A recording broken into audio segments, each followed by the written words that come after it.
Thank you. Good. Cold. Ang lamig sa Maynila. Kailangan achiever ako. Kailangan matalino ako. Kailangan galingan ko. Dahil? Kasi anak ako sa labas. Kasi yung nanay ko kabit. Hindi pwede. Yung mom ko, hindi ko alam kung bakit buong buhay namin nagka-clash kami until nung naging nanay na lang ako. I had to reach a point where I had to stop hating my mom for her mistakes. My mom tried to love me the best way she could.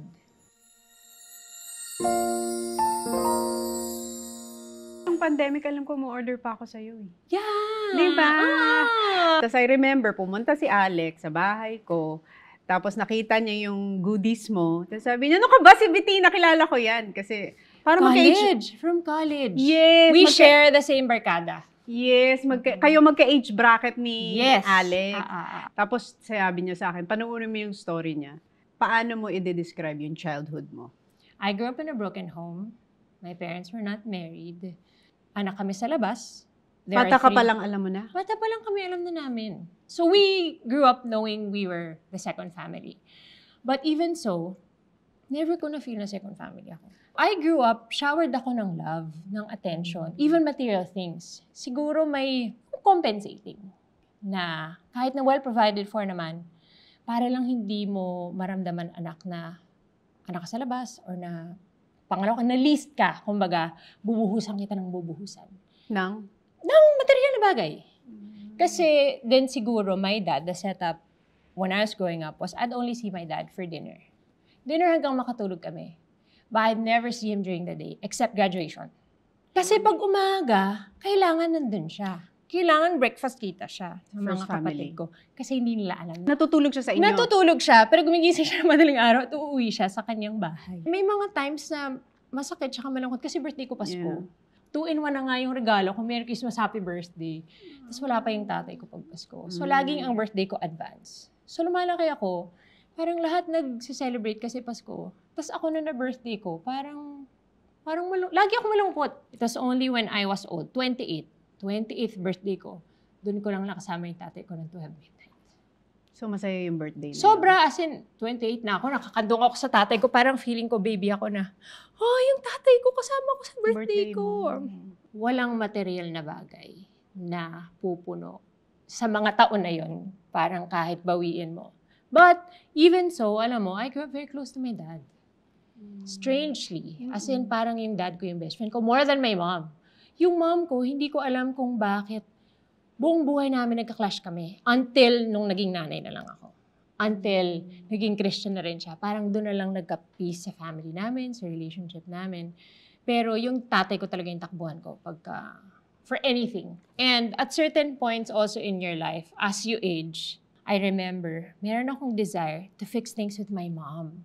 Kasi nga talagang non-stop yung clash namin. Yung ultimo small thing, nagsasnap ka agad. Now, in retrospect, when I think about it, I think yung mga times na yun, parang growing up, kaya rin siguro malayo yung loob ko sa nanay ko, was because I felt I was always being compared. And I felt like yung mga pangarap niya sa buhay na hindi natupad kasi nabuntis siya ng maaga, ito na! May anak akong babae at nag-iisa akong babae. So okay, gagawin kitang model, beauty queen ka, mag-artista ka, lahat ng pangarap.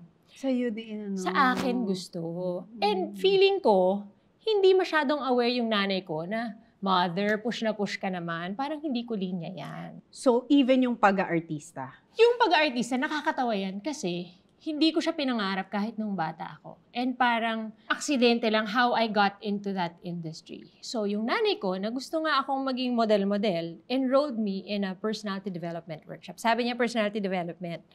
When I got there, hindi pala siya personality development. Ano siya? Modeling workshop siya. Tapos bayad na siya.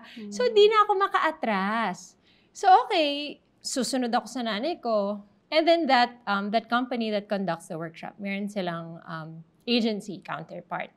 So, they signed me up for commercials, whatever, ganyan. Soon after, there was an audition for a station ID for GMA.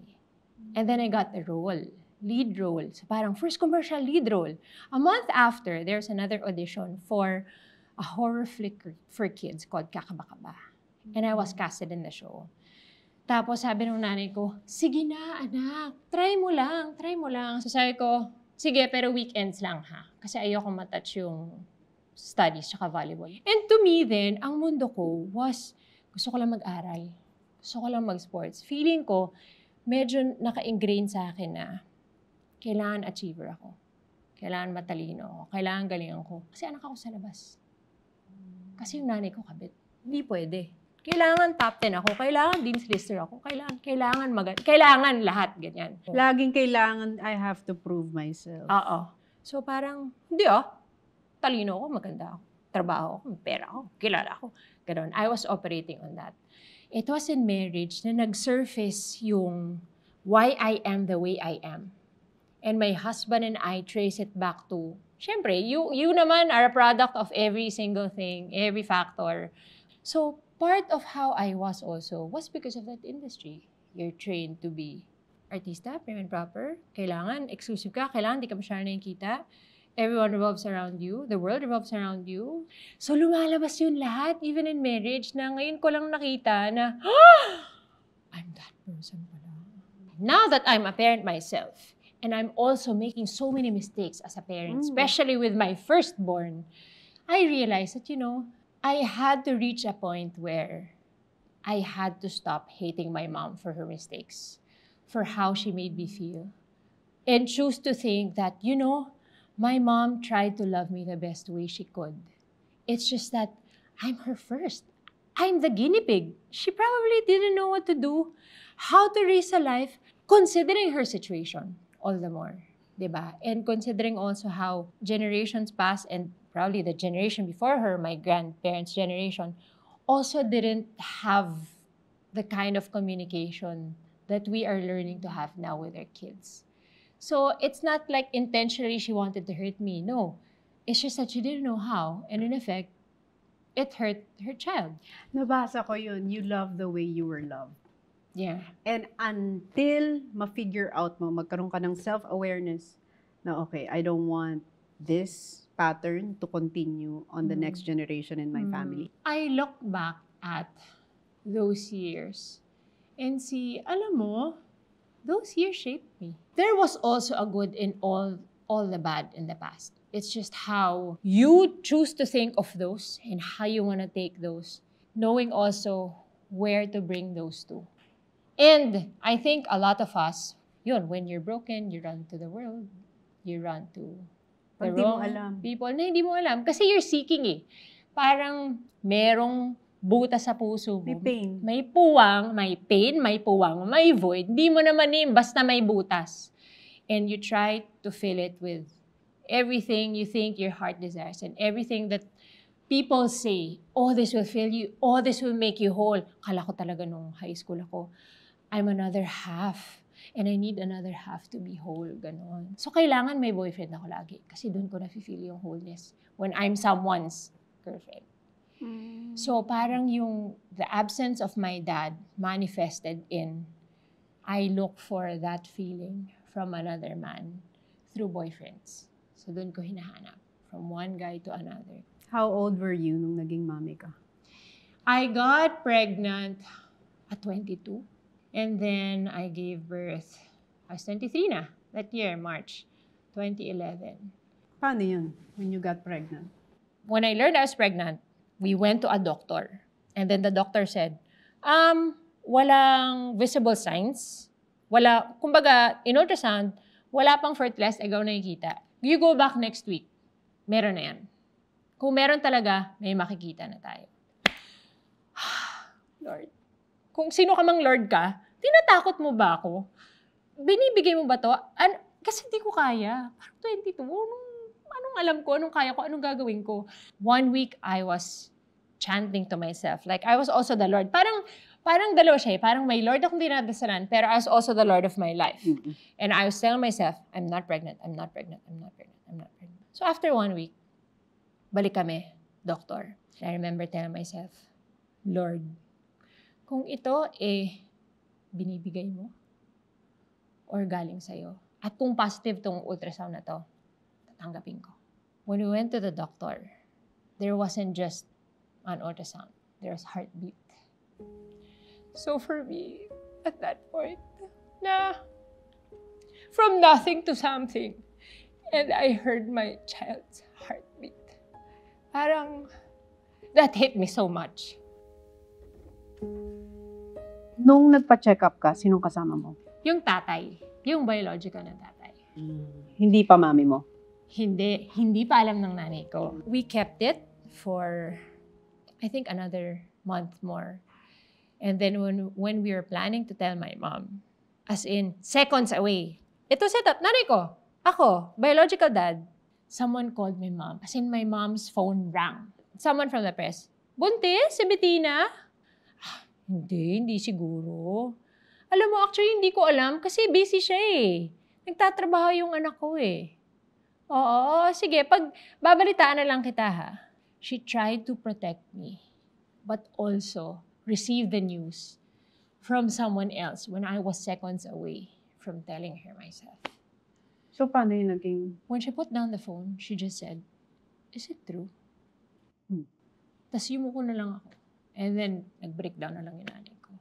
And you know, that moment kind of softened my heart towards my mom. Because even with all my hurts, she protected me. Even at that news that I'm sure hurt her the most. Her whole motherhood.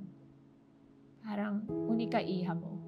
Panganay mo, ginugro mo bilang ganito, ang dami mong plano. Tapos, ha? Buntis? Buntis ka nito? Nito? Nabuntis ka? Anong nangyari? But, that's how things started to change in my life. Feeling ko kasi, the way I was living before I got pregnant was because my life had no purpose. But I think it was when I became a mother that I started to have purpose in my days. Why do I work? Binubuhay ako. Why do I want to be a good person? A respectable woman? May babae akong anak. So, slowly, nagkaroon ng meaning to why I do what I do. And then, after you got pregnant, diba, that was your journey na towards knowing who this God is, sabi mo. Yun na. You tried going to church. Yes. So, part of that dream of a normal family, the biological dad and I tried to work things out. Pero lahat talaga pinag-aaway namin. One day, I had a college barkada who visited Gummy. And then, for some reason, nauwi yung usapan sa religion. And then, she just shared na, alam mo, nung growing up, yung magulang ko lagi rin sila nag-aaway kasi magkaiba sila ng church.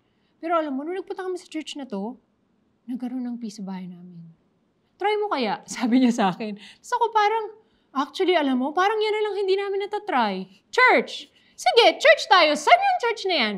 So, going to the church that day, seeking for a solution sa away namin, a solution and a how, an answer to my how. How do I raise? Ganyan. God answered both when we went to that church that day.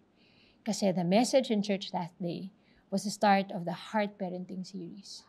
So parang ako,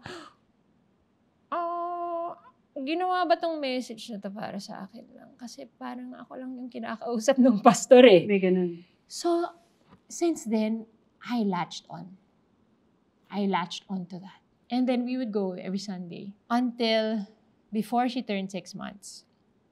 Nagyaya mag-sleep over yung biological dad sa kanila. Kasi we were not living together. So ako, okay. So, impake ako ng gamit pang 1 linggo. Punta kami. One night lang. The next day, next morning, we fought. He left the house. He was gone the whole day. And then, he said words that hurt me and made me ask, grabe ha, hindi mo pa ako asawa, ganyan mo na ako pagsalitaan. At night, pagbalik niya, so akala ko okay na, lumipas na, buong araw. Galit pa rin siya. And then he hit the wall behind me in his anger. Sinuntok niya. And I'm like, you know you don't do that. Alam niya yung history ko. Alam niya, I came from an abusive relationship. The physical? The physical. First boyfriend, 3.5 years. So, alam niya na hindi ko ito tolerate yun. But he hit the wall.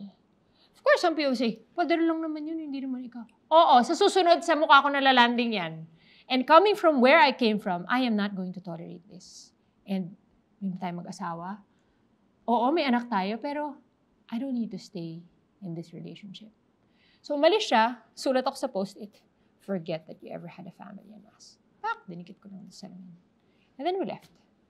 And I think that's when it came full circle for me at that time. As a single parent, as a starting Christian, dun na nag-start yung journey ko na I was getting to know God more and more every day as a single mom, having Him as our partner, as my partner, as Gami's provider, as her father, the father to the fatherless. The best part about, for me, having a relationship with God and walking with Him is when He reveals who He is to you in your life. What was the biggest revelation of God para sa'yo? Of who He is? God was showing Himself to me as, I am your partner and I am your daughter's father. Kasi nga, meron akong desire for a family. And in my heart, we're not a family because wala kang tatay. No. God says, you're not less of a family because you don't have a father. I am your father. I think the biggest revelation of God in my life is, I'm everything. I'm everything that can fill all the void in your heart. Kasi nothing fit. Walang pumasok, walang tumugma. So may puwang na lahat nilalagay mo pero hindi pumapasok. Pero nung siya na yung na-encounter ko, nakilala ko, napuno lahat ng puwang, lahat ng sakit, lahat ng void, lahat nag-make sense. Even the ugly parts, even the painful ones. Why I'm like this, why this happened to me. Parang I was freed from all that, from all those ways of thinking of myself as less, as least, as having to prove my worth and all. Pinuno niya lahat. So I am everything. Talaga naman, Bettina, grabe na itong mga nangyayari. Grabe yun, yung He is everything you ever needed that you didn't know. Siya pala. Yeah. Kasi di ba, pag Habol bata ka, habol, hanap ka ng hanap, puno Yeah. ka ng puno, pero meron palang magpupuno ng lahat ng kulang. at saka feeling ko, yung growing up na wala yung tatay ko, na hinahanap ko yung gano'n na pagmamahal sa boyfriend. Hinahanap mo lahat sa isang tao. Hindi yun mabibigay ng kahit sinong, kahit gaano ka-perfect na tao. Pero nung nakilala ko si Jesus, binigay niya lahat yun. Higit-higit. So, everything talaga. I'm everything you'll ever need. I'm everything you'll ever want.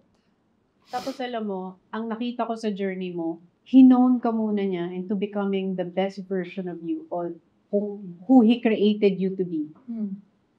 Tsaka niya pinakilala yung taong para sa'yo. You know what I learned from God? Wala siyang tinatapon talaga. Oo. Everything in your past. Yes. Lahat may gamit yan, lahat may paggagamitan. Nothing really goes to Yes. waste. And in terms of shaping you, preparing you, I have a personal experience of, kahit gaano mo ito kagusto, kung hindi gusto to ni Lord for you, in His love for you, hindi niya bibigay sa'yo. Because before Mickey, there was someone else. Lahat ng tumbling ginawa ko. Ilaban mo. In paper, I may be a single mom, but I have my own home, I have my own car, I have a business. Acceptable ako dapat. Pero hindi. Hindi. Parang dumating ako sa point na, Lord, ayoko na.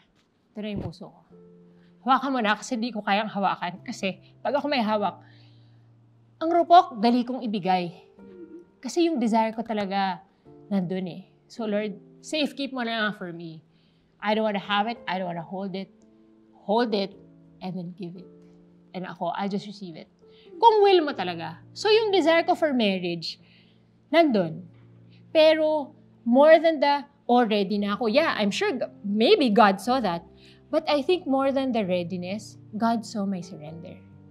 God saw my, Lord, ikaw na. If you want this for me, even without doing anything, I will have it. Kung will mo. Kasi kung hindi, Lord, ayoko. And then a week later, I met my husband. Nung na-meet mo yung asawa mo, naramdaman mo ba na siya na yung mapapangasawa mo? Hindi. Paano? Kasi siya- may mga i-impress sa'yo si God na Yeah. yan ang makakatulong. Yeah. But Yan ang remember, para sa'yo. I just came from Yung one that gusto just mo. ended. So, nandun ako sa, I'm so scared, Lord. I don't want to do this now without your blessing. I don't want to go ahead of you. So, parang kahit na, cute nito Lord, relax. Relax lang tayo, Lord. Relax lang tayo. I was in that place na yes, I'm praying. Yes, I had open hands. But also, I was guarding my heart. Kasi coming from rejection ako eh. Why? Parang in my head, why? So, he asked me to walk around. Sabi ko, oh, okay, walk. Hey, you can ask me anything, ha? Okay. No, really, you can ask me anything. Ganun ka, pushy. Okay, can I ask you something? Sure. Why me? Sabi niya, well, other than the fact na crush kita, crush, 30, how old is it? 35 years old. Natawa ko kasi 35 years old, crush. Ano ba naman itong sinasabi nitong lalaki? High school. Oo, napaka high school naman ito. Pero syempre, kinilig naman ako, di ba? Other than crush kita. You know, I've been praying. And God said that delight yourself in the Lord and God will give you the desires of your heart. And you know, I know that I am delighting in the Lord. And so I know that the desires in my heart are all from Him. So I know my desire for you is from Him. Maganda yung sagot. Diba? Talaga sa Parang napaghandaan niya yung sagot niya. sa maka-ask me anything. Sabi ko, okay.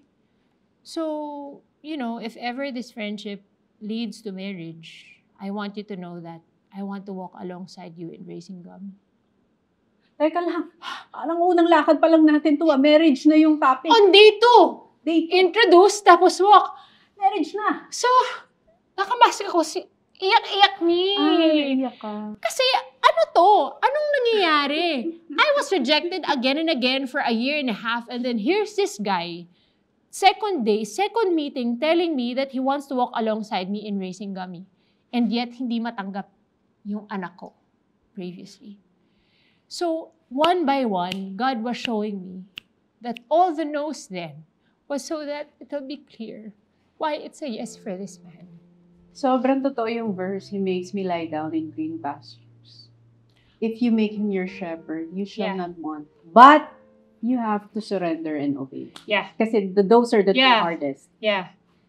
That verse that you just said was the word God gave me when I finally broke it off with that guy previously. Kasi I was saying, Lord, paano ba to? Paano ba tatapusin to? Kasi ayoko na eh, parang wala naman tong pinupuntahan, iyak lang ako ng iyak, pagod na ako. Paano ba to tatapusin? Okay, plan A, plan B, plan C. And then, that was my quiet time. That day that I was praying that. And I said, okay, Lord, scratch plan A, plan B, plan C. Your will be done. I'll surrender. And then that day, the Lord answered that prayer in a very painful way. But it was an answered prayer. Na half ng heart ko umiyak na, aray, ang sakit-sakit naman ang naririnig ko. Pero Lord, thank you. Kasi malino sa akin ito yung sagot mo. Parang, Lord, ikaw na. Ayoko na talaga, ikaw na. I give it all to you. I surrender to you. Kung will mo to, Lord, bibigay mo naman eh. Wala akong kailangan gawin. Pero kung hindi mo will, Lord, kahit anong tumbling ko, anong gawin ko, hindi mo bibigay sa akin. Kasi hindi yun yung will mo. At dahil hindi yun yung will mo, ibig sabihin, hindi yun yung best for me. Kasi mahal mo ko eh. So, being so fully convinced of that, I surrender. I surrender to you. So, if you look back with everything that you have been through, and you look at your life today, now that you allowed God to write your story, how would you describe that journey? It's such a beautiful journey with the Lord, with all the pains, with all the challenges, with all the hurts, all the ways He's shaping you all these years, having a particular design and purpose in mind for you. And if that shaping entails, sakit to cut ko to tanggalin ko to pero in the end, He has something beautiful to come out of this, of all the cutting and the shaping. parang you'll just say, Lord, thank you. Thank you for how. Cut me some more, shape me some more. Kasi I'm safe in your hands. Parang, I would rather go through all this again and again, but with you, than have a life that's so comfortable, so perfect, so good, but without you. Ano yung isang bagay na ituturo mo sa dalawang babae, anak? Bilang babae, I think it's very, very important to find your security and your identity in the Lord. Siguro rin kaya ako pinadaan ni God sa years of insecurity para He can seal my identity. Na it's not how good you are, it's not how well you perform, it's not your grades, it's not your performance, it's not even your beauty. It's just that you're mine.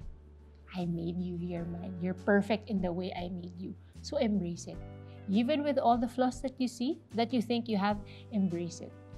Because I created you with a purpose. I created you beautifully and focus on that. And I think that's a secret that will give any woman confidence, embracing how God made you, even with all your flaws.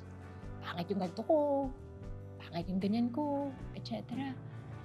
This is how God made me.